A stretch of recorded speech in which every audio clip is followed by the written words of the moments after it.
Terima kasih udah mengklik video ini. Jangan lupa tonton sampai selesai. Atau cuman gambar manual aja. Iya. Jadi kalau untuk aku dulu ya, untuk di ITS dulu. Jadi kalau di ITS itu semester 1 sampai semester 4, semester 3 mau ke 4 itu sebenarnya masih manual. Ada beberapa yang masih manual. Tapi seluruhnya itu dianjurkan manual dulu. Soalnya kita buat melatih apa ya, tangan kita gitu biar terbiasa. Kan kalau misalkan kita ketemu klien nih, kan nggak mungkin misalkan kliennya maunya cepet gitu terus kita nggak bisa gambar pakai tangan kayak gitu kan, kita juga harus untuk apa ya, Oh iya, iya. siap dalam segala kondisi kayak gitu. Jadi kalau manual itu diharuskan bisa. Terus itu pas semester 4 sampai nanti itu baru kita pakainya diajarin dua dimensi sama tiga dimensi. Jadi kalau dua dimensi itu biasanya harus ingat tiket lah ya. Habis itu 3D-nya biasanya aku ini sekarang baru diajarin SketchUp. Habis itu kalau buat apa ya, animasi-animasinya kayak gitu biasanya bisa pakai Lumion, habis itu pakai V-Ray, habis itu pakai 3D Max kayak gitu-gitu. Itu udah biasa banget. Dan kalau misalkan kalau anak desain itu sebenarnya gimana ya, laptopnya itu Oke, laptop. kalau kalian lihat ya itu udah jangan kaget lagi kalau melihat ROG. Udah itu emang laptop yang biasa dipakai. Jangan ragu, jangan apa ya, nggak usah kaget lagi lah. Itu udah biasa banget di jurusan aku, laptop ROG mah. Kalau masuk desain interior tuh harus bisa gambar nggak sih?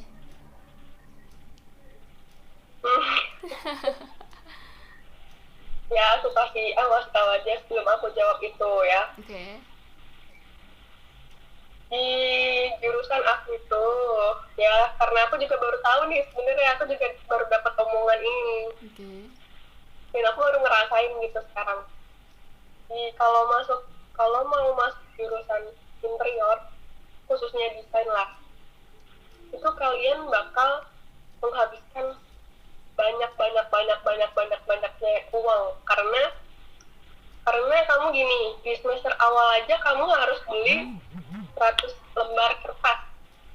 Aku itu pengalaman, aku maba, tiba-tiba temen-temen aku tuh kan nggak tahu ya, mungkin pengen ngasih yang maksimal lah buat karena kesenengan gitu udah masuk ITS.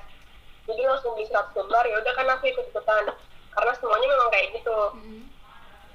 Udah beli kertas 1 lembar, harga tabungnya itu nggak ada sih sebenarnya yang murah, cuma kan ada ya harganya yang murah, yang warna itu deh, udah sering dipakai juga sama anak kecil. Iya. Itu udah sering banget pakai. Habis itu ya, satu tempat pensil itu istilahnya kita punya pulpen mahal. Soalnya kita kalau gambar harus pakai itu. Satu pulpen itu harganya bisa 20.000. 10.000 range ya, 10.000 sampai 30.000. Nah bayangin itu baru 0,1. Belum lagi kita punya 0,3, 0,5, 0, ya kan garis tuh sebenarnya ada 3 kan, ada garis tipis, garis sedang, sama garis tebal. Oke. Nah kita harus minimal beli 3. Belum lagi kalau hilang, kalau patah, kalau kena apa bocor, kan nggak boleh bocor nih, jadi otomatis kita harus beli lagi.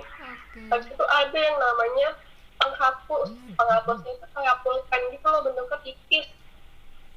Itu mahal banget, ya ampun, satu jari gini kali ya. Itu tuh harganya 20.000 apa berapa gitu, pokoknya tuh aku beli 2 itu 30.000-an deh harganya. Jadi tuh kalau waktu tempat pensil kamu hilang itu ya ampun berharga banget, karena di situ bukan maksud sombong anak desain, tapi emang mahal gitu, harus dijaga dengan baik gitu. Makanya kalau ada yang hilang tuh pasti dicariin dimatiin banget gitu loh karena sayang.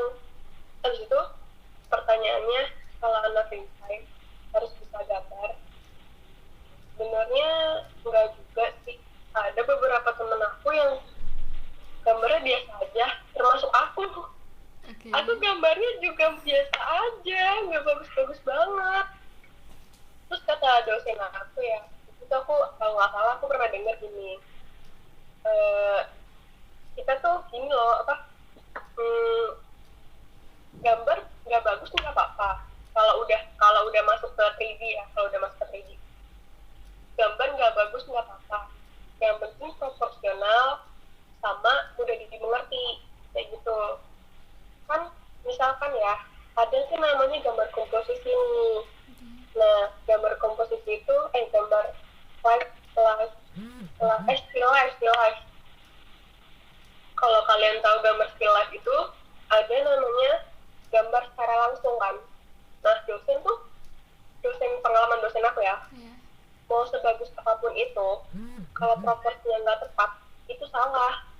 Yang penting nggak apa-apa gambarnya kayak apa ya, kayak nggak terlalu bagus nih, karena gambar aku juga nggak bagus gitu, tapi nilai aku lumayan lah.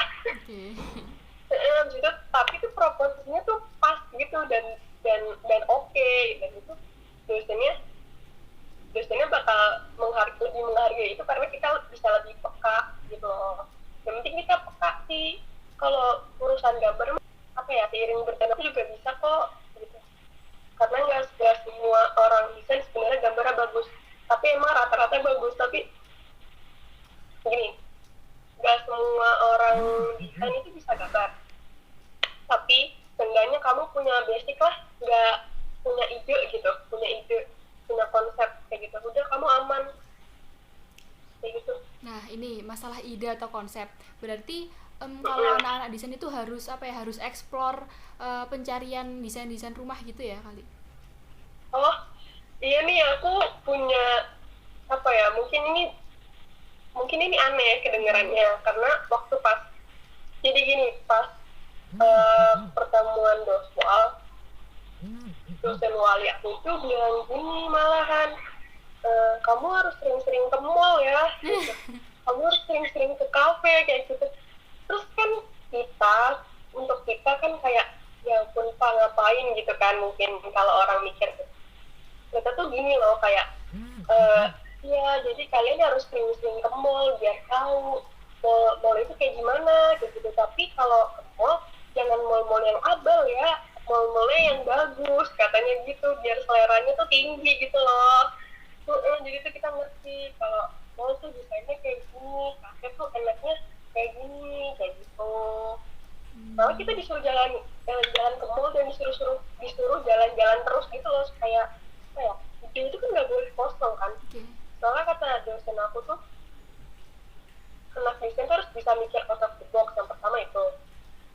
Terus harus punya pikiran yang luas gitu, harus bisa mikir dalam tekanan, istilahnya kayak gitu. Soalnya itu kalau misalkan lagi deadline atau lagi apa gitu, kalau udah masalah desain sih udah nggak usah takut, soalnya pasti kalian banyak temennya, soalnya pasti kayak gitu semua kayak gitu. Ada nggak sih tugas kelompok gitu? Kenapa? Ada nggak tugas yang bersifat kelompok gitu? Dan kalau misal ada, itu apa emang proporsinya lebih sulit daripada tugas biasa? Ini ada. Aku kan nggak boleh sambat. Oke. Ya, jadi gini, di jurusan aku sebenarnya juga ada kelompok gitu. Kayak misalkan apa ya, bikin makalah yang aku bilang itu, yang kita analisis. Jadi kita bikin makalah itu sama sih sebenarnya sama kayak kalian, kayak bikin daftar belakang gitu. Cuman isinya kita lebih ke analisis satu bangunan. Misalkan kita ambil contoh Masjid Istiqlal kayak gitu, karena kemarin aku nge-analisis itu sama kelompok aku. Nah, di Masjid Istiqlal itu sebenarnya bentuk implementasi dari materi yang dosennya berikan sih.